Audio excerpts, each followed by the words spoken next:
Maths के सभी फॉर्मूले के साथ साथ इम्पोर्टेंट क्वेश्चंस भी एक ही वीडियो में हैं, जिसे आप अंत तक जरूर देखें। अपने फ्रेंड के साथ ज़्यादा से ज़्यादा शेयर करें, मन लगा के पढ़ाई करें। धन्यवाद मेरे बच्चों, all the best. Rational number, a number that can be written in the form of p upon q. That's are called rational number, where q is not equal to 0 and p and q are co-prime. Co-prime means they have no common factor, यानी कि उनके बीच में कोई common factor नहीं होना चाहिए। किसके बीच में? p और q के बीच में। नेक्स्ट, यूक्लिड डिवीजन लेमा क्या कहते हैं? इसको आप a equal to b q plus r के फॉर्म में लिख सकते हैं, उसे हम यूक्लिड लेमा के नाम से जानते हैं। देखिए फॉर एग्जांपल, हमने 9 को डिवाइड किससे किया? 4 से। 4 2 ज़ा 8, रिमाइंडर कितना रहा? 1। तो हमने क्या लिखा?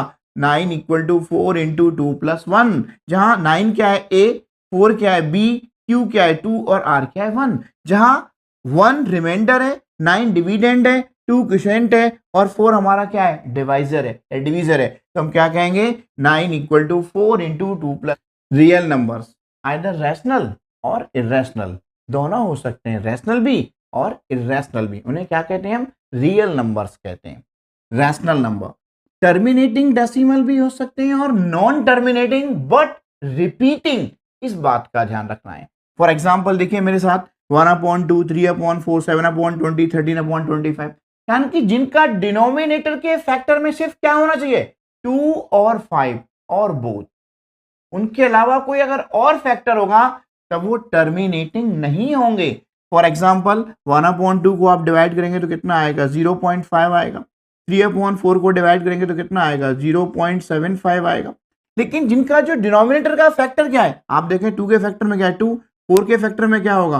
4 होगा। 2 इंटू 2 20 क्या होगा? 2 2 ज़ा 4, 5 ज़ा 20। जिनके फैक्टर में सिर्फ 2 होगा या 5 होगा, या दोनों होंगे, वो क्या होंगे? टर्मिनेटिंग डेसिमल नंबर को रिप्रेजेंट करेंगे। That's also known as rational number.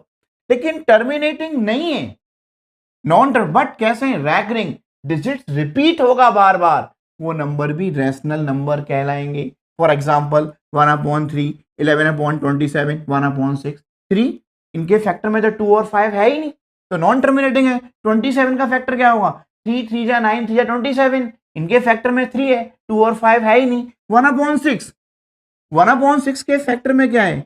2 भी है और 3 भी है। हमने कहा था 2 और 5 और बोथ, नोट अदर देन 2 और 5। यहाँ तो 2 और 5 के अलावा 3 मिला, इसीलिए ये भी कैसा होगा? नॉन टर्मिनेटिंग बट रैकरिंग होगा, डिजिट्स रिपीट होंगी। हमने 1 को 6 से डिवाइड किया, कितना मिला? 0.166। कैसे लिख सकते हैं इसको हम? 0.16 बार, यानी कि 6 डिजिट बार बार रिपीट हुआ है। नेक्स्ट है irrational number, non terminating but non repeating होंगे, या डिजिट रिपीट नहीं होगी। ऐसे √2, √3, √5, √7। LCM into HCF equal to product of two numbers, या PX इंटू QX भी कह सकते हैं। Next point, prove that there is no natural number for which 4 the power n end with digit 0। और same एक और क्वेश्चन, 6 की power n। तो कोई भी नंबर एंड विद डिजिट 0 कब हो सकता है? जब वो 10 से डिविजिबल हो। अगर 10 से डिविजिबल नहीं है तो नॉट एंड्स विद डिजिट 0। तो देखिए फर्स्ट क्वेश्चन, 4 की power n equal to 2 into 2, 2 the power 2n। The only prime factorization of 4 the power n is 2। 5 तो आ ही नहीं रहा है इसमें, तो आप क्या कहेंगे? 5 does not occur in the prime factorization of 4 the power n for any n। तो that's why by uniqueness of fundamental theorem क्या कहेंगे? 4 the power n does not end with digit 0 for any natural number n। नहीं हो सकता, क्योंकि उसके prime factorisation में 2 तो है लेकिन 5 नहीं है, वो नंबर 10 से डिविजिबल होना चाहिए। सेम हमारा क्वेश्चन 6 भी है, ये भी नॉट एंड्स विद डिजिट 0। इसके फैक्टराइजेशन में क्या है? 2 एंड 3 तो है लेकिन 5 तो नहीं है। Late us consider √5 is a rational number. अगर रैशनल नंबर है तो a/b के फॉर्म में होगा, जहां a और b कैसे होंगे? कोप्राइम होंगे, उनके बीच में कोई कॉमन फैक्टर नहीं है। तो 5 equal to a² b², square किया बोथ साइड का, तो 5b² क्या मिला? a² क्रॉस मल्टीप्लाई करके। तो देयरफॉर a² किससे डिवाइड हो रहा है? 5 से, लेकिन थ्योरम कहता है कि a 5 से भी डिवाइड हो जाएगा। इसलिए हमने क्या किया, a equal to 5c put कर दिया इक्वेशन नंबर सेकंड में, तो क्या मिलेगा 5b square equal to 5c का स्क्वायर, तब क्या मिलेगा 25c स्क्वायर, 5 से डिवाइड हो रहा है तो b स्क्वायर क्या होगा 5c स्क्वायर होगा। तो therefore b square divided by 5, और अभी हमने क्या कहा था a divide by 5 and b also divide by 5, लेकिन हमने कहा था a और b को प्राइम है, तब अंडर रूट 5 कैसा था, रैशनल नंबर था, लेकिन a और b तो कॉमन फैक्टर 5 मिल रहा है, नहीं मिल रहा, यानी कि को प्राइम तो है ही नहीं, लेकिन को प्राइम होते तभी तो रैशनल होता, so it is contradiction, hence our supposition is wrong. तो अंडर रूट 5 क्या होगा, एक इरेशनल नंबर होगा। लेट अस कंसीडर, हमने ये मान लिया कि 3 प्लस 2 रूट 5 एक रैशनल नंबर है, अगर रैशनल नंबर है तो a अपॉन बी के फॉर्म में होगा, जहां a और b कैसे हैं, को प्राइम है और b is not equal to 0, तो 2 रूट 5 की वैल्यू क्या होगी, 3 को ट्रांसफर किया a upon b minus 3, LCM b आएगा तो क्या कहेंगे आप, a minus 3b upon B, अगर इसके साथ 1 मान लें तो आप, तब अंडर रूट 5 का वैल्यू क्या होगा, a minus 3b upon 2b। Right hand side देखने में क्या लग रहा है, रैशनल नंबर है जहां a और b इंटीजर है, लेकिन लेफ्ट हैंड साइड तो क्वेश्चन में ही दे रखा है कि अंडर रूट 5 एक इरेशनल नंबर है, इट इज कॉन्ट्राडिक्शन, क्योंकि इरेशनल रैशनल के इक्वल नहीं हो सकता, it is contradiction, so our supposition is wrong, hence 3 plus 2 root 5 is an irrational number. Same question देखिएगा, root 2 plus root 3 is an irrational number, जब दोनों ही आ जाए रूट 2 और रूट 3, जहां दे रखा हुआ क्वेश्चन में कि रूट 2 और रूट 3 एक इरेशनल नंबर है, तो मैंने मान लिया कि ये रैशनल नंबर a मान लिया, a अपॉन b ले सकते हैं, थोड़ा क्वेश्चन को आसान करने के लिए मैंने a ले लिया, एक रैशनल नंबर है, तो रूट 2 प्लस रूट 3 इधर शिफ्ट किया, तो a minus root 2 equal to root 3, square किया बोथ साइड का, a square plus b square minus 2ab, यानी कि a माइनस b का होल स्क्वायर क्या होगा, a square plus b square minus 2ab equal to 3, 3 को मैंने इधर ट्रांसफर किया, तो a plus 2 minus 3 equal to 2a root 2, इसको मैंने इधर भेज दिया, राइट साइड में पॉजिटिव हो जाएगा, तब आप देखिएगा a स्क्वायर 2 माइनस 3 क्या होगा माइनस 1, तो a square minus 1 equal to क्या होगा 2a रूट 2, 2a को मैंने इधर ट्रांसफर किया, तो क्या होगा a square minus 1 upon 2a equal to root 2, लेकिन रूट 2 और रूट 3 तो क्वेश्चन में दे रखे हैं, इरेशनल नंबर है। अब आप देखिएगा राइट हैंड साइड इरेशनल है और लेफ्ट हैंड साइड रैशनल है, इट इज कॉन्ट्राडिक्शन, ऐसा नहीं हो सकता, तो our supposition is wrong, hence root 2 plus root 3 is an irrational number. a0 a1 a2 a3 क्या है, रियल नंबर्स है, और x क्या है, वेरिएबल है, वेरिएबल x y t कुछ भी हम ले सकते हैं, लेकिन जो वेरिएबल का एक्सपोनेंट है that should be A positive integer होना चाहिए, अगर पॉजिटिव इंटीजर नहीं होगा तो that's not a polynomial, polynomial नहीं होगा। फॉर एग्जांपल देखिए मेरे साथ, सपोज मैंने एग्जांपल लिखा आपके साथ x square plus 5x plus 9 polynomial होगा, क्योंकि x का x का जो यहाँ पे एक्सपोनेंट है क्या है 2 है, यहाँ एक्सपोनेंट क्या है 1, वो पॉजिटिव इंटीजर है। अगर मैंने लिखा होता 1 upon x square plus 5x plus 9 क्या है पॉलिनोमियल होगा, no it's not a polynomial, why, कि x हमारा जो वेरिएबल है वो डिनोमिनेटर में है, अगर वेरिएबल डिनोमिनेटर में होगा तब वो पॉलिनोमियल होगा ही नहीं, क्यों नहीं होगा, क्योंकि ये क्या होगा x की पावर -2 प्लस 5x प्लस 9, अब x का जो एक्सपोनेंट है क्या है यहाँ नेगेटिव है, और हमने तो पहले ही कहा है कि वो पॉजिटिव एक्सपोनेंट होना चाहिए, एक्सपोनेंट कैसा होना चाहिए पॉजिटिव, यहाँ पे नेगेटिव है तो it's not a polynomial, not a polynomial. दूसरा सवाल देखिएगा, अगर आपने लिखा होता x की पावर 1/2 प्लस 9x प्लस 25 क्या है पॉलिनोमियल होगा, no it's not a polynomial, क्योंकि 1/2 is not an integer, 1/2 integer नहीं है, यानी कि हमें जो एक्सपोनेंट है वो सिर्फ क्या चाहिए, हमें एक्सपोनेंट चाहिए सिर्फ 1 2 3 4 5, यानी कि पॉजिटिव इंटीजर 1 2 3 4 5 तभी होगा।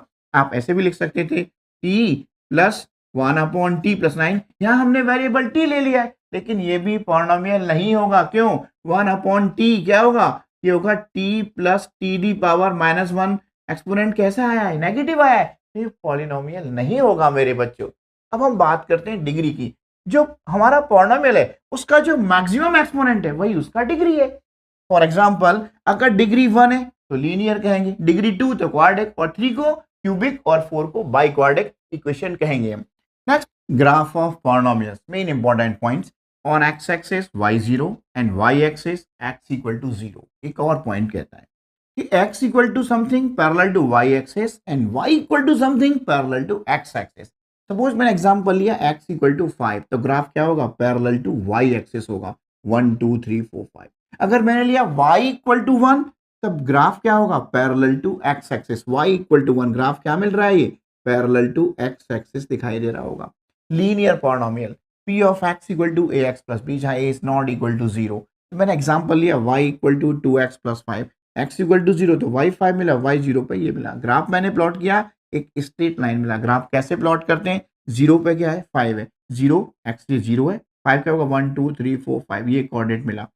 माइनस के 2.5 तो क्या मिला 0। दोनों पॉइंट्स को आपने ज्वाइन किया, स्ट्रेट लाइन मिला। लेकिन आप एक बात देख रहे हैं यहाँ, the line crosses the x axis exactly at 1 point. The coordinate graph of quadratic equation, उसका जो शेप होगा वो पैराबोला शेप होगा। ये जो शेप दिख रहा है वो क्या है, पैराबोला। या तो ओपन होगा, अपवर्ड होगा, या ओपन डाउनवर्ड होगा।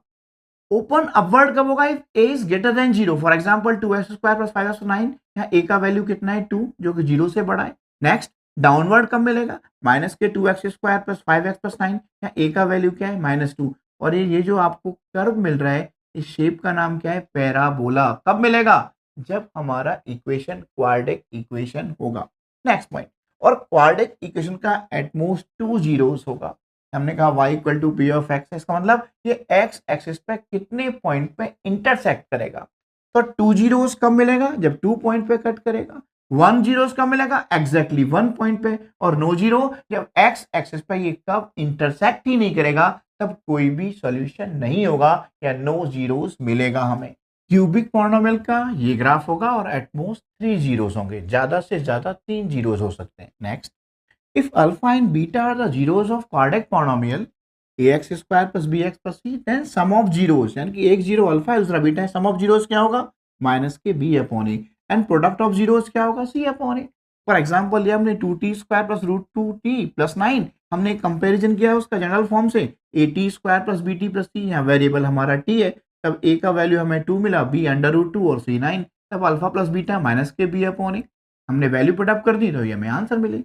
नेक्स्ट, अगर हमारा क्यूबिक पॉलिनोमियल है तब फॉर्म क्या होगा, ax cube plus bx square plus cx plus d। अगर वेरिएबल x है, वेरिएबल t भी हो सकता है, y भी हो सकता है। तो alpha plus beta plus gamma, यहाँ पे क्या था, सम ऑफ जीरोस माइनस के b अपॉन ए था।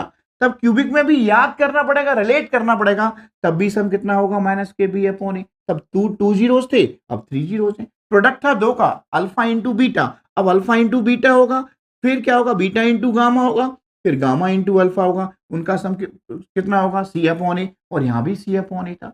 लेकिन दोनों में बिल्कुल सेम है, अलग क्या है, अल्फा बीटा गामा तीनों का प्रोडक्ट होगा माइनस के डी अपॉन ए। सेम उसके हेल्प से हम एक एग्जांपल को भी सॉल्व कर सकते हैं। If zeros are given alpha and beta, then quadratic equation p of x equal to k x square minus sum of zeros into x plus product of zeros.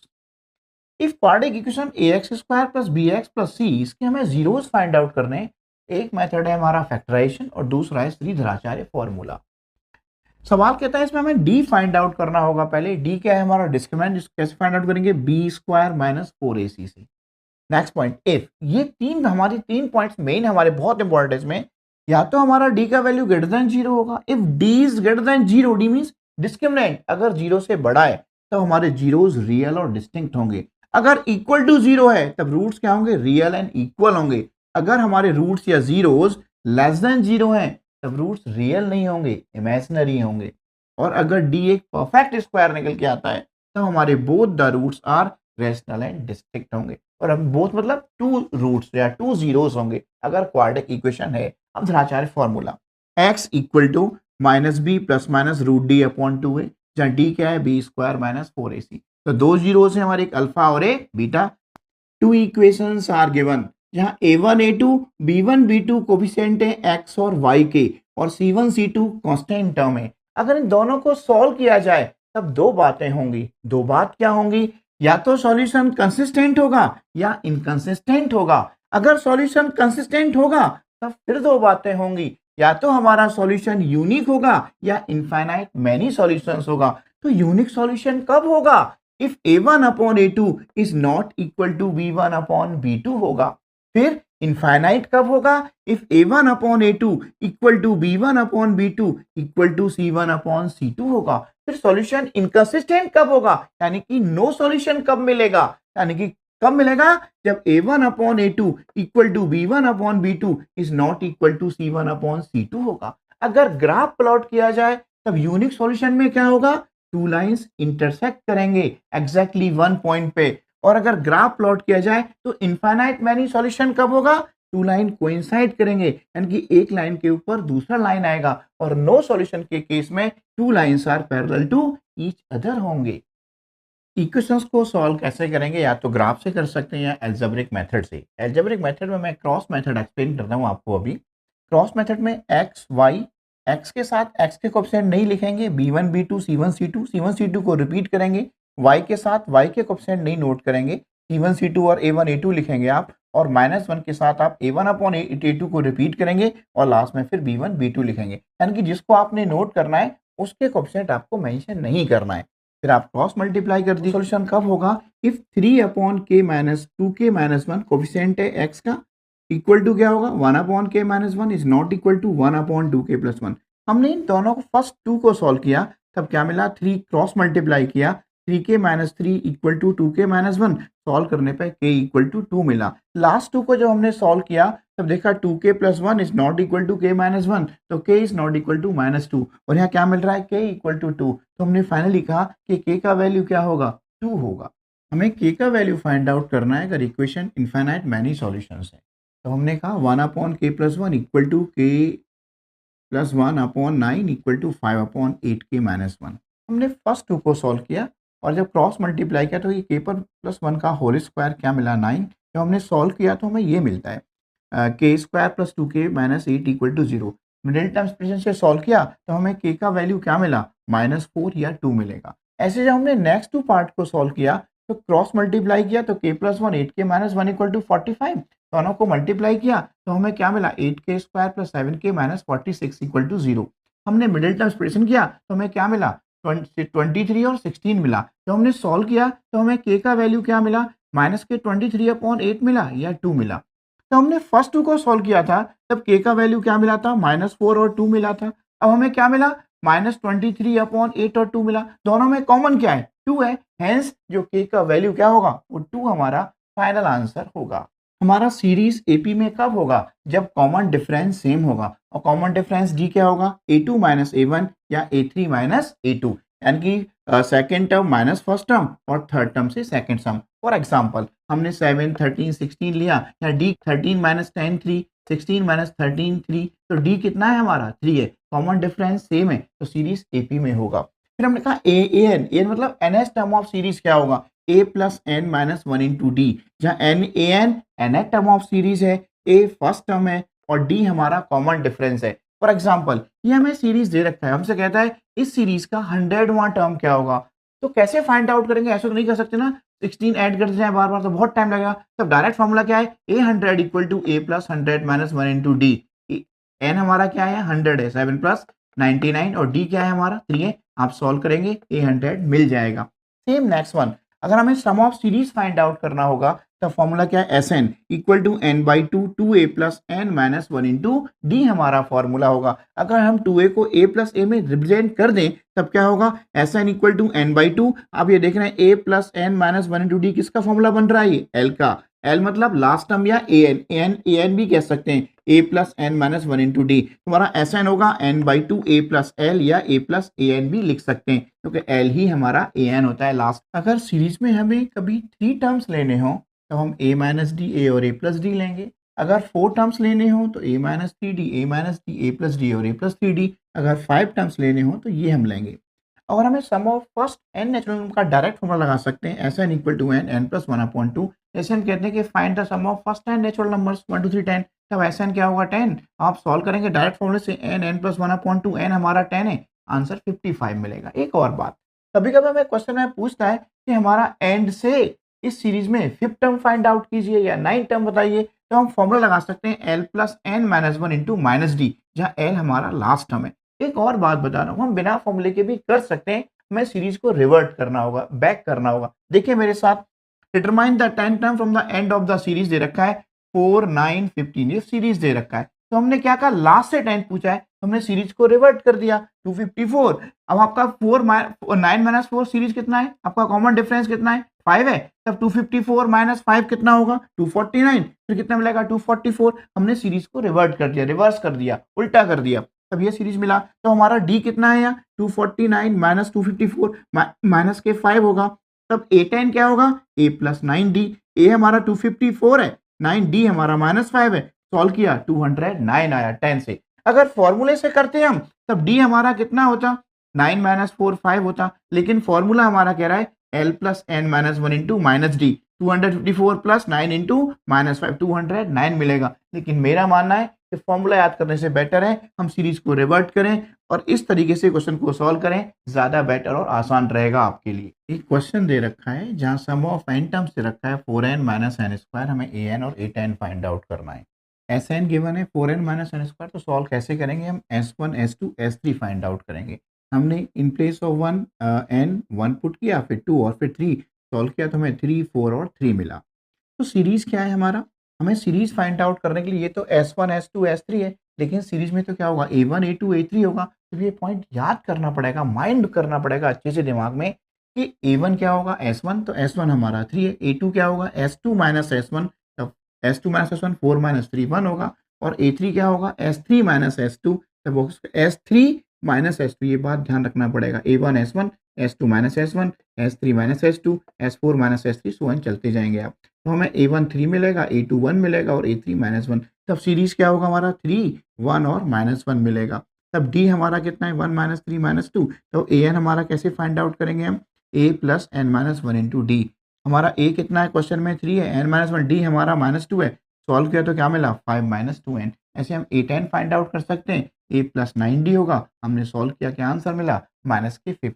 Basic proportionality theorem BPT, जिसे हम this theorem के नाम से भी जानते हैं। एक triangle है ABC, if DE parallel to BC, अगर DE BC के पैरेलल है तब क्या होगा AD upon DB equal to AE upon EC, या हम ये भी कह सकते हैं AD upon AB equal to AE upon AC। Next एक क्वेश्चन देखिएगा, ये क्वेश्चन है जहां डी बी सी के पैरेलल गिवन है, ये हमें x और डी बी हमें x minus 2 AE x plus 2 और EC x माइनस 1 दे रखा है, जहां हमें x फाइंड आउट करना है। हमने बीपीटी थ्योरम लगाया तो क्या कहा AD upon DB equal to AE upon EC, x upon x minus 2 equal to x plus 2 upon x minus 1, cross multiply किया और सॉल्व किया तो आंसर कितना मिला हमें। एक ट्रायंगल है जिसमें गिवन है DE parallel to BC, DE BC AE और EC साइड भी गिवन है।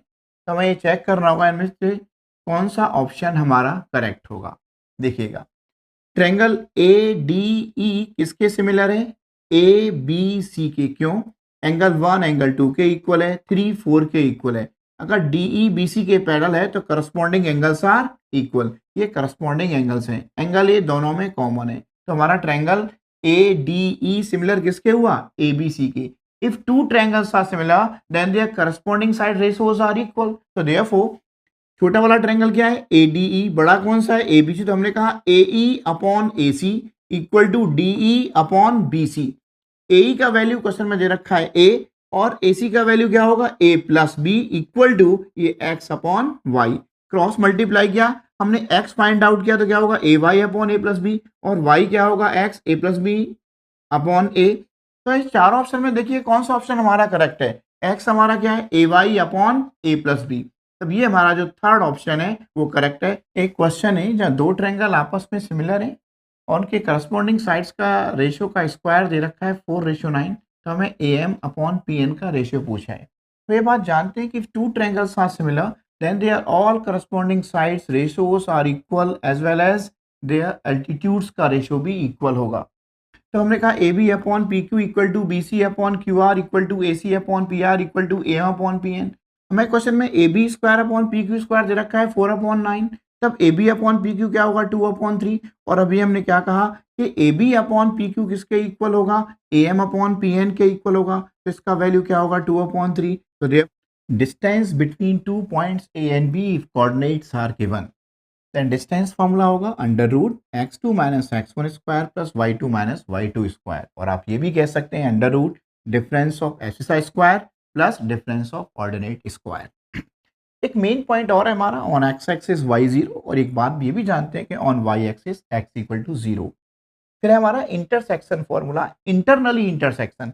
ये दो कोऑर्डिनेट दे रखे हैं, a और b का कोऑर्डिनेट गिवन है, p ए और बी को इंटरनली m1 और m2 रेशियो में डिवाइड करता है, तब x का कोऑर्डिनेट क्या होगा, m1 के साथ क्या यूज करेंगे, x2 प्लस m2 के साथ x1, m1 x2 plus m2 x1 upon दोनों का सम m1 plus m2। Same for y, y का कोऑर्डिनेट्स क्या होगा, m1 के साथ क्या होगा y2 प्लस m2 के साथ y1 और दोनों का सम m1 प्लस m2 हमारा। Midpoint formula, P midpoint है, A और B का coordinates are x and y। P midpoint तभी होगा जब m1 रेशियो m2 कितना होगा, 1 रेशियो 1 होगा, तब x के कोऑर्डिनेट क्या होंगे, x1 प्लस x2 अपॉन 2 और y कोऑर्डिनेट्स होंगे y1 प्लस y2 अपॉन 2, जो कि इंटरसेक्शन फॉर्मूले से ही हमें मिले। नेक्स्ट, एरिया ऑफ ट्रायंगल याद करने का simple trick, half x1 plus x2 plus x3 लिखे, x1 के बाद ब्रैकेट लगाएंगे हम, 1 के बाद क्या आएगा 2, y2 माइनस y3, 3 को रिपीट किया y3 माइनस y1, फिर हमने 1 को रिपीट किया y1 माइनस y2, 1 के बाद 2 आता है। नेक्स्ट बहुत important points, 3 points A B and C are collinear means एक स्ट्रेट लाइन में होंगे। कब होंगे, पहला point, area of triangle equal to 0, अगर एरिया ऑफ ट्रायंगल 0 है, या हमें क्या सॉल्व करना पड़ेगा, हम डिस्टेंस फाइंड आउट करेंगे ए बी, बी सी और ए सी का। अगर किन्हीं दो का सम तीसरे के इक्वल आ जाता है तो हम कहेंगे 3 points are collinear. Coordinates of the centroid of triangle के कोऑर्डिनेट्स होंगे x1 plus x2 plus x3 upon 3, y1 plus y2 plus y3 upon 3, और सेंट्रोइड मिलता है हमें मीडियंस को ज्वाइन करने से। With the help of distance formula we can calculate the distances of all sides. If opposite sides are equal तो वो क्या होगा, पैरेललोग्राम होगा। If opposite sides are equal के साथ साथ डायगोनल्स भी इक्वल हैं तब वो रेक्टेंगल होगा। Next point, rhombus, if all sides are equal but diagonals are not equal तो रोम्बस होगा। If all sides are equal as well as diagonals also equal तब वो क्या होगा, स्क्वायर होगा। किसी भी राइट ट्रायंगल में हम पाइथागोरस थ्योरम अप्लाई करके किसी भी साइड को फाइंड आउट कर सकते हैं with the help of Pythagoras theorem, यानी कि perpendicular square plus base square equal to hypotenuse square, जहां P परपेंडिकुलर है, B बेस है और H हाइपोटेनस है। नेक्स्ट पॉइंट, अगर आपको दो ट्रायंगल दे रखे हैं, कोई भी ट्रायंगल दे रखा है और अगर ये थीटा मेंशन है या ये इस थीटा के बारे में बात करता है तब ये BC क्या होगा, बेस होगा, और AC हाइपोटेनस और AB परपेंडिकुलर होगा। लेकिन अगर इस थीटा के बारे में कहता है, इसके बारे में मेंशन कर रखा है, तब ये बेस होगा, ये परपेंडिकुलर और ये हाइपोटेनस होगा। अगर ये थीटा है तो ये बेस होगा और ये थीटा है तो ये बेस होगा AB। क्योंकि लोग कहते हैं ना, ऐसा है तो वैसा होगा और वैसा है तो ऐसा होगा, और अगर ये थीटा है तो ये बेस और ये थीटा है तो ये बेस, यानी कि यहाँ BC बेस है और यहाँ AB हमारा बेस है। एक और next formula, sine theta cos theta tan theta को कैसे हम बहुत अच्छे तरीके से याद करेंगे, पंडित बद्री प्रसाद अपॉन हर हर बोले, तब साइन थीटा क्या होगा, perpendicular upon hypotenuse, cos theta क्या होगा, बेस अपॉन हाइपोटेनस, और टेन थीटा क्या होगा, परपेंडिकुलर अपॉन बेस। निमोनिक कैसे याद किया, पंडित बद्री प्रसाद अपॉन हर हर बोले। अब साइन का रेसिप्रोकल क्या होता है, कोसेक थीटा, कॉस का रेसिप्रोकल क्या होता है, सेक थीटा, और टेन का रेसिप्रोकल क्या होगा, कॉट थीटा। तो हमारा निमोनिक भी उल्टा हो जाएगा और क्या होगा, हर हर बोले, हर हर बोले अपॉन नीचे क्या होगा, पंडित बद्री प्रसाद। तब कोसेक थीटा क्या होगा, H upon P, sec theta क्या होगा, H अपॉन B, और कॉट थीटा क्या होगा, B अपॉन P। एक और बात जो हमने कहा था कि sine 1 upon cosec, cosec 1 upon sine, तब sine theta into cosec theta क्या होगा, 1। Same cos theta into sec theta क्या होगा, 1, और tan theta into cot theta क्या होगा, 1। बहुत आसान तरीके से याद करो, sine square theta plus cos square theta equal to 1, 1 plus tan square theta equal to sec square theta, और 1 plus cot square theta equal to cosec square theta. ये दोनों बड़े कंफ्यूज करते हैं, लेकिन याद करने का ट्रिक कहता है सी के साथ सी आएगा, कॉट के साथ क्या आएगा, कोसेक स्क्वायर, तो 1 plus cot square cosec square होगा और 1 plus tan square sec square होगा।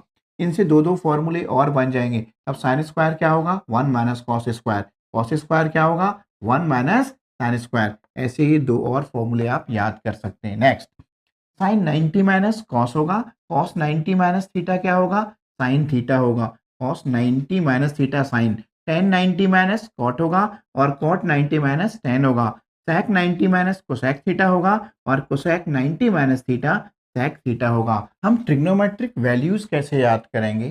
साइन 0 का वैल्यू 0, 30 1/2, 45 1/√2, 60 √3/2 और साइन 91। एक बहुत सिंपल ट्रिक के साथ कैसे याद करेंगे? हमने कहा √n/4 के साथ याद कर सकते हैं। 0, 30, 45, 60, 90 को हमने 1, 2, 3, 4 मेंशन किया। n/4 ये क्या होगा? n हमने क्या कहा है? 0, 1, 2, तो 0/4, 1/4, 2/4, हमने 3/4, यहाँ पे हमने 4/4 पुट किया। तो वैल्यू क्या होगा? 0। साइन 0 का वैल्यू क्या होगा? 0।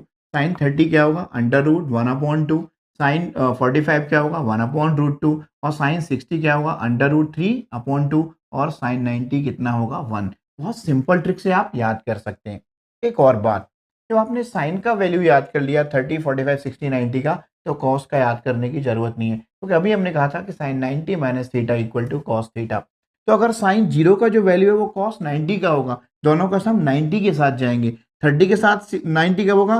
30 प्लस 60 90 होगा, 60 के साथ 30 90 होगा और 90 के साथ 0 90 सम रहेगा। तो अगर हमने साइन 0 के साथ कॉस 90, साइन 30 के साथ कॉस 60 और साइन 60 के साथ कॉस 30 और साइन 90 के साथ कॉस 0 रहेगा। तब साइन 0 का वैल्यू 0, साइन 30 का वैल्यू 1/2, साइन 60 का वैल्यू √3/2, साइन 90 का वैल्यू 1। तो वो भी कॉस के साथ भी आसानी से हमने याद कर लिया।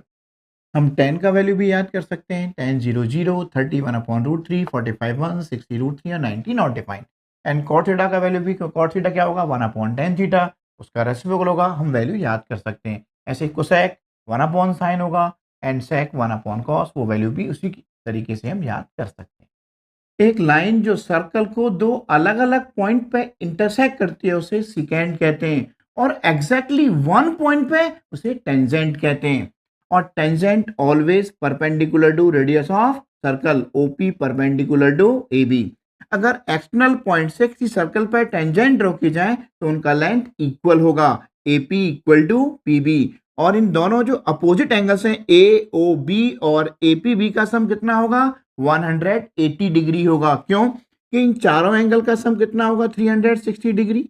और A P perpendicular to O A होगा, तो ये भी 90 का है, ये भी 90 का है। तो ए ओ बी और ए पी बी कितना बचेगा? 360 माइनस 180 क्या होगा? 180।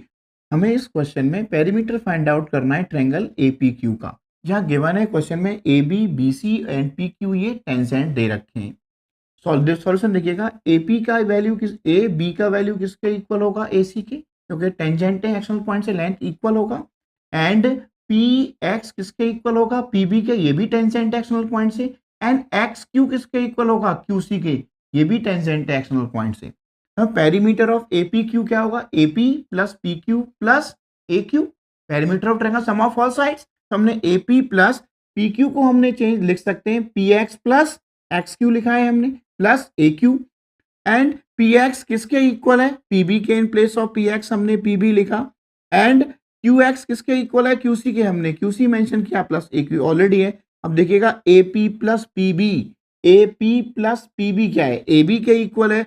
And QC and AQ, QC and AQ किसके इक्वल है? AC के इक्वल है। और अभी हमने कहा था कि AB तो AC के इक्वल है, क्या होगा? 5 + 5, तो पेरीमीटर क्या होगा? 10 सेंटीमीटर होगा। PQ एक कॉर्ड है, इसका लेंथ दे रखा है 8 सेंटीमीटर, रेडियस 5 है, TP का लेंथ फाइंड आउट करना है, एक टेंजेंट है एक्सटर्नल पॉइंट से। अब देखिए क्वेश्चन में, इस ट्रायंगल में आते हैं हम PTQ में। TP इक्वल टू PQ, जो दोनों टेंजेंट है उनका लेंथ इक्वल होगा, तो देयरफॉर PTQ एक आइसोसेलेस ट्रायंगल होगा। अगर आइसोसेलेस ट्रायंगल है तब OT क्या करेगा? बाइसेक्ट करेगा एंगल T को, यानी कि PTQ को। अगर इसको बाइसेक्ट कर रहा है तब ये OT PQ को भी बाइसेक्ट करेगा, और PQ 8 है तब हमारा PR कितना हो जाएगा? ये 4 सेंटीमीटर होगा PR। अब देखिएगा, हम इस राइट ट्रायंगल में आते हैं PRO में, इसमें आते हैं PRO में। RO square plus PR square किसके इक्वल होगा? OP स्क्वायर के। तो हमने RO कितना फाइंड आउट किया? 3 सेंटीमीटर। RO, ये जो डिस्टेंस हमने फाइंड आउट किया वो कितना किया? 3 सेंटीमीटर हमने फाइंड आउट कर लिया। अब हम इस ट्रायंगल में आ जाते हैं TRP में, ये भी एक राइट एंगल है। तो हम कहेंगे 90 के अपोजिट हाइपोटेनस होता है, तब क्या कहेंगे आप? एक्स स्क्वायर का वैल्यू क्या होगा? Y square plus 16। Equation number 1 मिला। फिर हम इस ट्रायंगल में आएंगे TPO में। ये बात पता है कि ये एंगल P कितना होगा? 90 होगा TPO, क्योंकि tangent is perpendicular to radius of circle. तब टीओ क्या होगा, हाइपोटेनस होगा, वही हमने लिखा है। तो ओटी स्क्वायर क्या होगा, एक्स स्क्वायर प्लस 5 का स्क्वायर 25। हमने यहाँ एक्स स्क्वायर का वैल्यू पुटअप किया, एक्स स्क्वायर का वैल्यू क्या है, वाई स्क्वायर प्लस 16। तब आप देखेंगे कि वाई स्क्वायर से वाई स्क्वायर कैंसिल हो जाएगा, तो हमने वाई का वैल्यू कितना फाइंड आउट किया, 16/3। ये वाई का वैल्यू हमने फर्दर इक्वेशन नंबर 1 में पुट किया, तब एक्स स्क्वायर क्या होगा, 16/3 का होल स्क्वायर प्लस 16 सॉल्व किया तो आंसर कितना मिला हमें, 20/3। ये एक सर्कल है जिसमें हमें गिवन है X Y parallel to X dash Y dash और ए बी एक टेंजेंट है। हमें इस क्वेश्चन में ये प्रूव करना है कि ए ओ बी एंगल कितना होगा, 90 डिग्री। हमने कंस्ट्रक्शन किया, ज्वाइन किसे किया, हमने ओ सी को। हम दो ट्रायंगल में आए, ए ओ पी में और ए ओ सी में। हम कहेंगे ए पी किसके इक्वल है, ए सी के इक्वल है, ये टेंजेंट है एक्सटर्नल पॉइंट से। एंड ओ पी किसके इक्वल होगा, ओ सी के इक्वल होगा, रेडियस सर्कल है, और ए ओ दोनों में कॉमन है, hence these two triangles are congruent. अगर दोनों ट्रायंगल कॉन्ग्रुएंट कैसे हुए, ऐसे ऐसे ऐसे। अगर दो ट्रायंगल कॉन्ग्रुएंट है तो all corresponding parts are equal. तो देयरफॉर हमने क्या कहा, एंगल ए किसके इक्वल होगा, बी के। सिमिलरली हम इन दोनों ट्रायंगल को कॉन्ग्रुएंट प्रूव कर सकते हैं और कहेंगे एंगल सी किसके इक्वल है, एंगल डी के। तो एंगल पी ओ क्यू एक स्ट्रेट लाइन मिल रहा है, तो इनका सम कितना होगा, 180 डिग्री। पी ओ क्यू एक डायमीटर है, सम कितना होगा, 180 डिग्री होगा। तब a plus B plus C plus D 180 degree. और अभी हमने क्या कहा था, ए बी के इक्वल है, सी डी के इक्वल है। तो ए ओ बी में तो हमें बी और सी चाहिए, तो हमने इन प्लेस ऑफ ए क्या लगा दिया, बी, और इन प्लेस ऑफ डी क्या लगा दिया, सी। तब 2b प्लस 2c क्या मिला, 180। तो बी और सी कितना मिला हमें, 90 डिग्री। और बी और सी क्या है, A O B equal to कितना होगा, 90 degree. Circle and semicircle. Area of circle pi are square, semicircle pi are square by 2, and circumference of circle 2 pi r and semicircle pi r। Area of rings mean जो shaded region दिखाई दे रहा है, इसका area हम कैसे find out करेंगे, outer area minus inner, यानी कि pi are 2 square minus pi are 1 square. Pi आप कॉमन लेंगे तो क्या मिलेगा, R 2 square minus R 1 square. चाहे तो आप इसमें भी A square minus B square apply कर सकते हैं, तब होगा आर 2 प्लस आर 1 और आर 2 माइनस आर 1 आसानी से सॉल्व कर लेंगे। रोटेटिंग व्हील के बारे में, तो distance covered by wheel in 1 revolution, circumference of wheel equal to 2 pi r, radius या डायमीटर व्हील का गिवन होगा। Next, the number of revolution covered by wheel in 1 minute. Wheel कितने राउंड कंप्लीट करेगा 1 minute में, तो distance covered in 1 minute, यानी कि distance covered by wheel in 1 minute divided by circumference of wheel. ये एक सर्कल है, जो ब्लैक शेडेड है वो माइनर सेक्टर है और ग्रीन शेडेड हमारा मेजर सेक्टर है। तब थीटा डैश हमारा 360 माइनस थीटा कैलकुलेट कर सकते हैं। तब एरिया ऑफ माइनर सेक्टर क्या होगा, एरिया ऑफ सर्कल क्या होता है, पाई आर स्क्वायर को किससे मल्टीप्लाई किया, थीटा अपॉन 360 से। तो आप क्या याद करेंगे, pi are square theta upon 360 degree. Okay, next, area of major sector pi are square theta dash upon 360। या थीटा डैश क्या है हमारा, 360 माइनस थीटा, जो कि एंगल होगा। नेक्स्ट, और एरिया ऑफ मेजर सेक्टर को आप एक और तरीके से निकाल सकते हैं, एरिया ऑफ सर्कल से क्या माइनस करते हैं हम, area of minor sector, pi are square minus pi are square theta upon 360। Area of segment, minor segment और मेजर सेगमेंट, ये जो आपको शेडेड लाइन से दिखाई दे रहा है, ये माइनर सेगमेंट है और रिमेनिंग पोर्शन हमारा मेजर सेगमेंट है, इसका रेडियस आर दे रखा है। तब एरिया ऑफ माइनर सेगमेंट होगा area of circle minus area of triangle. एक एरिया ऑफ ट्रायंगल के बारे में बता रहा हूँ, अगर थीटा 90 है तो राइट ट्रायंगल होगा, तब area half into base into height से फाइंड आउट कर सकते हैं आप। इक्वेटोरियल ट्रायंगल के लिए √3/4 ए स्क्वायर लगा सकते हैं। अगर ऑल साइड्स डिफरेंस हैं तो हम हीरोन्स फॉर्मूला से सॉल्व कर सकते हैं, जहाँ एस सेमी पेरीमीटर ए प्लस बी प्लस सी/2। और एरिया ऑफ ट्रायंगल अगर नहीं पता आपको ट्रायंगल किस टाइप का है, तब half are square sine theta apply कर सकते हैं। एक बात ध्यान रखना, कभी साइन 120 गिवन होता है, तब साइन 120 साइन 90 प्लस 30 कॉस 30 और कॉस 30 का वैल्यू √3/2 याद कर सकते हैं, इससे अलग नहीं आएगा कोई। तो हम बात कर रहे थे एरिया ऑफ माइनर सेगमेंट, क्या कहा, एरिया ऑफ सर्कल से क्या माइनस किया हमने, area of triangle. Area of circle क्या है, pi are square theta upon 360 minus half are square sine theta, R square आप कॉमन ले सकते हैं, pi theta upon 360 minus sine theta. Same में एरिया ऑफ मेजर सेगमेंट कैसे निकालना होगा, अगर हम एरिया ऑफ सर्कल से माइनर सेगमेंट सब्ट्रैक्ट करेंगे तो हमें एरिया ऑफ मेजर सेगमेंट मिल जाएगा। लेंथ ऑफ आर्क कैसे कैलकुलेट करेंगे, लेंथ ऑफ आर्क मीन्स यानी कि ए एक्स बी, ये लेंथ हमें फाइंड आउट करना है। तो हम सर्कमफेरेंस को किससे मल्टीप्लाई करें, थीटा अपॉन 360 डिग्री से। तब लेंथ ऑफ आर्क का फॉर्मूला होगा pi R theta upon 180 degree. Next clock formula. हमारे क्लॉक में दो हैंड होंगे, एक मिनट हैंड और एक आवर हैंड। अगर मिनट हैंड की बात की जाए तब 60 मिनट्स में कितने डिग्री एंगल्स डिस्क्राइब करेगा हमारा मिनट हैंड? 360 डिग्री। 1 मिनट में कितना करेगा? 360 अपॉन 60 6 डिग्री। ये बात याद रखना। नेक्स्ट आवर हैंड 1 आवर में कितने डिग्री एंगल बनाएगा? 30 डिग्री। और आवर हैंड 1 मिनट में हाफ डिग्री एंगल डिस्क्राइब करेगा। ये ट्रायंगल गिवन है ABC, तो इसका पेरीमीटर क्या होगा? Sum of all sides. Area in case of right triangle half into base into corresponding height. In case of equilateral triangle, if all sides are equal, under root 3 upon 4 into side square. In case of scalene triangle, if sides are not equal, Heron's formula से find out करेंगे।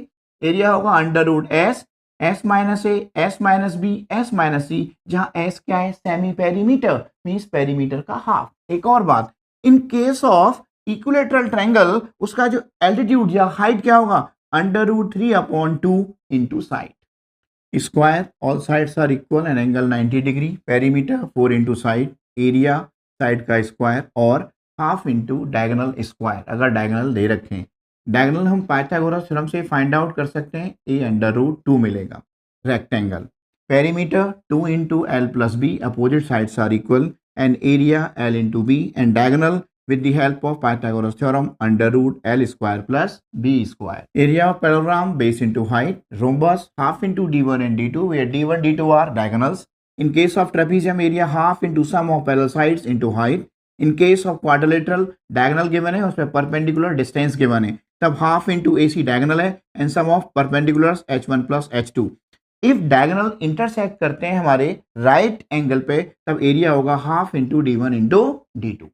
Cuboid and cube, if L is not equal to B not equal to H, cuboid LBH cube. तो volume of cuboid क्या होगा? Area of base into height यानी कि LBH. In case of cube volume क्या होगा? Side का cube. LSA या area of 4 walls 2L plus B into H यानी कि perimeter of base into height. In case of cube 4A square हो जाएगा। TSA total surface area LSA plus area of इस ends, तब क्या होगा? 2L plus B into H. Area of ends क्या होगा? 2LB। तब TSA होगा 2, हमने कॉमन लिया। आप बहुत सिंपल तरीके से याद कर सकते हैं, LB को मल्टीप्लाई किया, BH को मल्टीप्लाई किया, फिर HL को मल्टीप्लाई किया, 2 कॉमन लिया, 2LB BH और LH। और TSA क्यूब का होगा 6A square. TSA one end is open, तब हमारा TSA क्या होगा? LSA plus area of one end 2L plus B into H plus LB। In case of cube होगा 5A स्क्वायर। एक और पॉइंट हमसे रहा है अभी, अगर हम डायगोनल निकालते हैं क्यूबॉइड का तो क्यूबॉइड का डायगोनल होगा under root L square plus B square plus H square. और इन केस ऑफ क्यूब हमारा डायगोनल होगा under root 3 into side. Right circular cylinder, each end top end bottom, इसका एरिया क्या होगा? टॉप एंड बॉटम का pi are square each end का। और इनका पेरीमीटर क्या होगा या सर्कमफेरेंस भी कह सकते हैं, वो क्या होगा? 2 पाई आर होगा ईच एंड का। तो area of each end pi are square. CSA क्या होगा? Perimeter of base into height. Perimeter क्या है इसका? 2 pi r into h. TSA CSA plus area of each end. CSA क्या है? 2 पाई आर एच और एरिया ऑफ ईच एंड क्या है? Pi are square. तो क्या होगा? 2 पाई आर स्क्वायर। तो 2 pi r h plus 2 pi are square. तो TSA क्या होगा? 2 पाई आर कॉमन लिया, H plus r. TSA one end is open, तब CSA प्लस वन एंड का एरिया होगा 2 pi r h plus pi are square. And volume area of base into height होगा। Area of base क्या है? Pi are square और height क्या है? H। तो पाई आर स्क्वायर H इसका वॉल्यूम होगा। Follow right circular cylinder, inner radius R1 and outer radius R2। तब एरिया ऑफ ईच एंड यानी कि रिंग क्या होगा? Pi are 2 square minus pi are 1 square. Pi common लिया, R2 square minus R1 square. CSA curve surface area क्या होगा? Inner curve surface area plus outer 2 pi R1H plus 2 pi R2H। Next TSA total surface area. Curve surface area किसका होगा? Inner surface area plus outer plus area of each end. तब क्या होगा? 2 pi R1H plus 2 pi R2H plus area of दोनों ends का 2 pi R2 square minus R1 square. ये format ही याद करें, आसानी से याद हो जाएगा। Cone radius R, height H and slant height L। Length height L can be calculated with the help of Pythagoras theorem, under root r square plus h square. CSA pi r L, TSA CSA plus area of base pi r L plus pi r square, and volume 1/3 pi r square h, sphere and hemisphere. Sphere का CSA और TSA क्या होगा 4 pi r square, hemisphere का CSA और TSA इसका half हो जाएगा 2 pi r square, लेकिन एक कंडीशन है, ये तब होगा इफ टॉप इज ओपन, अगर टॉप ओपन है, इसके ऊपर ढक्कन नहीं लगा रखा है आपने। इसका वॉल्यूम 4/3 pi r क्यूब, इसका वॉल्यूम हाफ हो जाएगा 2/3 pi r क्यूब। लेकिन इस बात को ध्यान दीजिएगा, इसका TSA if top is covered, इस टॉप को आपने कवर कर दिया है, इसके ऊपर ढक्कन लगा रखा है, तब 2 pi r square plus pi r square क्या हो जाएगा 3 pi r square होगा। स्फेरिकल सेल जिसका इनर रेडियस r1 और आउटर r2 है, तब इनर का surface area 4 pi r1 square, outer 4 pi r2 square और वॉल्यूम 4/3 pi r1 क्यूब होगा। वॉल्यूम ऑफ मटेरियल, इसमें कितना मटेरियल लगाया, तब वॉल्यूम का फॉर्मूला होगा 4/3 pi r2 cube minus r1 cube, and total surface area 4 pi r1 square plus 4 pi r2 square. In case of hollow hemisphere TSA आपका होगा 2 pi r1 square plus 2 pi r2 square plus pi r2 square minus r1 square. Right circular cylinder से same base और same height का कोन निकाल दिया जाए, तब volume of remaining solid क्या होगा, volume of cylinder minus volume of cone, pi r square h minus 1/3 pi r square h, जो क्या मिलेगा 2/3 pi r स्क्वायर h। तो टोटल सरफेस एरिया क्या होगा, CSA of cylinder plus area of base of cylinder plus CSA of cone. अब CSA of cylinder क्या होता है 2 pi r h, area of base क्या है इसका pi r स्क्वायर, और CSA ऑफ कोन क्या होगा pi r l, pi r common ले लो, तब 2h plus r plus l मिल जाएगा। लेकिन याद आप करना 2 pi r h plus pi r square plus pi r l। Right circular cylinder के ईच एंड से अगर हेमीस्फेरिकल पार्ट कट कर दिया जाता है, तब TSA क्या होगा CSA of cylinder plus 2 into CSA of each hemispherical and, 2 pi r h plus 2 into 2 pi r square. अगर ये क्यूबिकल ब्लॉक है, अगर क्यूबिकल ब्लॉक से एक हेमीस्फेरिकल पार्ट निकाल दिया जाता है, इसका डायमीटर L है, तब इसका TSA क्या होगा TSA of cube plus CSA of hemisphere minus base area of hemisphere. Base area ये वाला बेस एरिया क्या है इसका, सर्कुलर है, तो क्या होगा pi r स्क्वायर, तब 6a square plus 2 pi r square minus pi r square. Final answer क्या होगा 6a square plus pi r square. Cuboidical metal block में अगर सिलेंड्रिकल ड्रिल कर दिया जाता है जिसका रेडियस r है, तब सरफेस एरिया क्या होगा रिमेनिंग ब्लॉक का, TSA of cuboid plus CSA of cylinder minus 2 area of cylindrical holes. अगर 3 क्यूब्स को ज्वाइन करके एक सिंगल क्यूब बना दिया जाए, तब उसका एज क्या होगा, उसका डायमेंशन हम कैसे फाइंड आउट करेंगे, तो हमने क्या वॉल्यूम को ऐड करेंगे तीनों को, वॉल्यूम क्या होगा V1 plus V2 plus V3, volume का फॉर्मूला क्या होगा A cube, A1 cube, A2 cube, A3 cube, तब A क्या होगा A1 cube plus A2 cube plus A3 cube का क्या करेंगे आप क्यूब रूट यानी कि पावर 1/3। प्रश्न में इसका रेडियस R2 और R1 दे रखा है, तो ये हमारा रेडियस कितना होगा R2 माइनस R1। हमने स्लैंट हाइट निकाला with the help of Pythagoras theorem, R2 minus R1 square plus h square, और बाकी के फॉर्मूले भी ऐसे आप याद। अगर अनग्रुप्ड डाटा है, तब मीन क्या होगा sum of all observations upon total number of observations. Median middle term मतलब बीच वाला टर्म, इसमें दो बातें होंगी, हमारा नंबर या तो इवन होगा या ऑड होगा। अगर ऑड है तब मीडियन क्या होगा n plus 1/2h term. For example 4, 7, 8, 9, 12 इनको इंक्रीजिंग ऑर्डर में अरेंज करना होता है, तो इसमें टोटल नंबर कितने 1, 2, 3, 4, 5, 5 तो ऑड नंबर है, तो मीडियन क्या होगा 5 प्लस 1/2 यानी कि थर्ड टर्म क्या है 1, 2, 3, 8 है। लेकिन अगर इवन नंबर है तब मीडियन क्या होगा हाफ n/2h टर्म प्लस उससे नेक्स्ट टर्म। फॉर एग्जांपल देखिएगा 4, 7, 8, 10 कितने टर्म्स हैं 1, 2, 3, 4, तो 4 तो आपका इवन नंबर है, तो मीडियन क्या होगा 4 का हाफ क्या होगा सेकंड टर्म प्लस नेक्स्ट क्या होगा थर्ड टर्म और उनका हाफ थर्ड टर्म क्या आपका सेकंड टर्म क्या है 7 और थर्ड टर्म क्या है 8, 7 प्लस 8/2 7.5 आंसर आएगा। नेक्स्ट है हमारा मोड का मतलब होता है मोस्ट फ्रीक्वेंसी नंबर, जो सबसे ज्यादा बार रिपीट हुआ हो, तो इसमें आंसर क्या होगा 2। In case of group data mean और average can be calculated by 3 different methods. First direct method, mean क्या होगा sigma f x upon sigma f, जहाँ एफ फ्रीक्वेंसी है सिग्मा एफ फ्रीक्वेंसी का सम होगा और सिग्मा एफ एक्स एफ और x के मल्टीप्लाई का सम होगा। एक्स क्या है lower limit plus upper limit upon 2 जिसे हम क्लास मार्क्स कहते हैं। Assume mean method. मीन क्या होगा, a plus sigma f d upon sigma f, जहां ए एज्यूम मीन है और डी डेविएशन है जो एक्स माइनस ए से कैलकुलेट किया जाएगा। In case of step deviation mean होगा a plus sigma f d dash upon sigma f into h, जहां d dash x minus a upon h होगा और h upper limit minus lower limit, जिसे आप class interval भी कहते हैं। Mean, median और मोड में रिलेशन है, mode equal to 3 median minus 2 mean.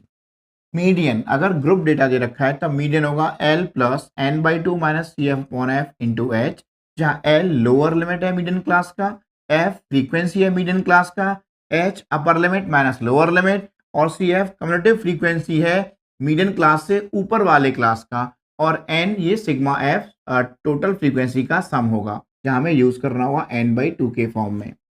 Mode L plus F one minus F not upon two F one minus F not minus F two into H, जहाँ L lower limit है model class का, F one frequency है model class का, F not model class से ऊपर वाले term का frequency है और एफ टू मॉडल क्लास से नीचे वाले टर्म का फ्रीक्वेंसी है, और एच हमारा क्लास इंटरवल है अपर limit minus lower limit. Less than और मोर देन टेबल को रेगुलर टेबल में कैसे चेंज करेंगे? एक बात ध्यान रखना, जब लेस देन और मोर देन होता है तब वो फ्रीक्वेंसी नहीं होता, सी एफ होगा। हमें सी एफ को एफ में चेंज करना होगा। लेस देन के केस में देखिएगा 5, 8 माइनस 5 3, 12 माइनस 8 4 और 15 माइनस 12 3 रेगुलर इंटरवल मिला। अब मोर देन के केस में देखिएगा, मोर देन केस में हमारा क्या होगा, 15 माइनस 10 5, 10 माइनस 7 3 और 7 माइनस 3 क्या होगा 4 और 3 लास्ट में एज इट रहेगा। अगर आपको रेगुलर को अगर लेस देन में चेंज करना है तब कैसे करेंगे? लेस देन 10 20 30 40, फर्स्ट क्या लिखा है हमने 5, 5 प्लस 3 क्या होगा 8, 8 प्लस 4 क्या होगा 12 और 12 प्लस 3 क्या होगा 15।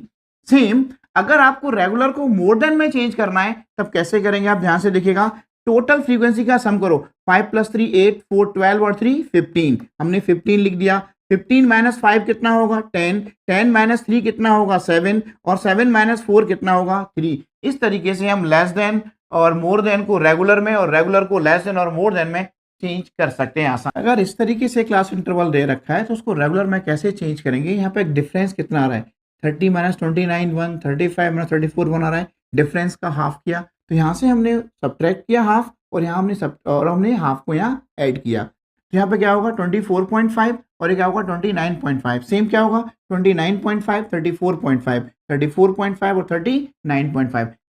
एक्स एंड वाई का वैल्यू फाइंड आउट करना है। मीडियन दे रखा है 28.5, टेबल हमें दे रखा है, सी एफ हमने खुद बनाया रेड कलर से 5 5 प्लस एक्स ऐसे बनाया। अब हमने देखा कि ये 45 प्लस एक्स प्लस वाई का वैल्यू क्या होगा 60, तब एक्स प्लस वाई क्या मिला हमें 15 मिला। अब आप देखिएगा n बाई 2 कितना होगा 30, n कितना है 60 है तो 30 कहाँ रेंज में लाई करेगा 20 to 30 की रेंज में लाई करेगा, तो हमारा L क्या हो जाएगा, L क्या होगा हमारा 20। फॉर्मूला है हमारा L plus N by two minus C F one F, N by two कितना होगा 30, सी एफ कितना होगा उससे ऊपर वाला क्लास मीडियम क्लास से कितना है 5 प्लस एक्स, एफ उसी क्लास का कितना है हमारा 20 और एच क्या है अपर लिमिट माइनस लोअर लिमिट, सब में सेम आएगा 30 माइनस 20 10 या 10 माइनस 0 10 मिलेगा।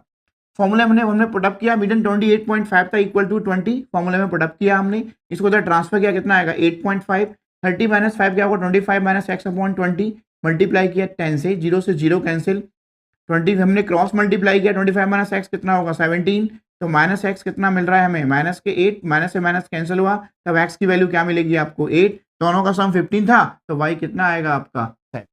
Probability number of favourable outcomes upon total number of outcomes. Probability plus not a probability 1, यानी कि दोनों का सम कितना होता है 1 होगा। अगर किसी चीज का प्रोबेबिलिटी 0 है इसका मतलब इवेंट को पॉसिबल ही नहीं है। एटलीस्ट और एटमोस्ट का कॉन्सेप्ट देखिए, एटलीस्ट मीन्स कम से कम, एटमोस्ट मीन्स ज्यादा से ज्यादा। हमने दो कॉइन को टॉस किया साइमल्टेनियसली एक साथ, तो हमसे क्वेश्चन में पूछा गया है कि एटलीस्ट वन हेड का प्रोबेबिलिटी क्या होगा और एटमोस्ट वन टेल की प्रोबेबिलिटी क्या होगी।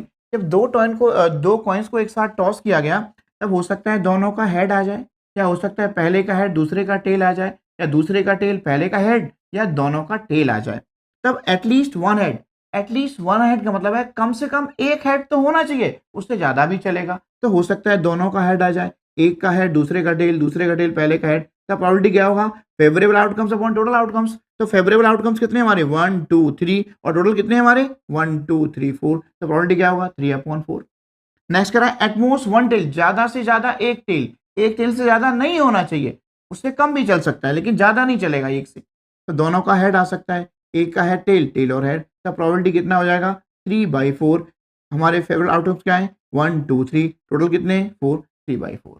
टोटल प्लेइंग कार्ड्स होते हैं 52, जिसमें 26 रेड कलर और 26 ब्लैक कलर। अब जो रेड कलर के कार्ड्स हैं उन्हें हम हार्ट्स और डायमंड के नाम से जानते हैं, जिन्हें हम हिंदी में कहते हैं पान और ईट। ये भी 13 होंगे और ये भी 13 होंगे। ब्लैक में 2 होंगे स्पेड्स और क्लब, जिन्हें हिंदी में कहते हैं हम हुक्म और चिड़ी के नाम से जानते हैं। लेकिन हर कार्ड में कितने 13 है, डायमंड भी 13 है, हार्ट्स भी 13 है, स्पेड्स और क्लब। लेकिन हर एक में 1 से लेके 13 तक नंबर होता है, जहाँ 1 को हम एस कहते हैं, एस मीन्स इक्का। और 11 12 13 को हम कहते हैं जैक, क्वीन और किंग, जिसे हिंदी में कहते हैं हम गुलाम, बेगम और बादशाह। और गुलाम, बेगम और बादशाह को हम फेस कार्ड के नाम से जानते हैं। यानी कि हर कार्ड, हर एक कल में, हार्ट्स में, डायमंड में, स्पेड्स में, क्लब में, सब में 3 फेस कार्ड होंगे। तो टोटल फेस कार्ड कितने होंगे 12। इस बात का आप ध्यान रखिएगा, इसके बिहाफ पे आप कोई भी क्वेश्चन सॉल्व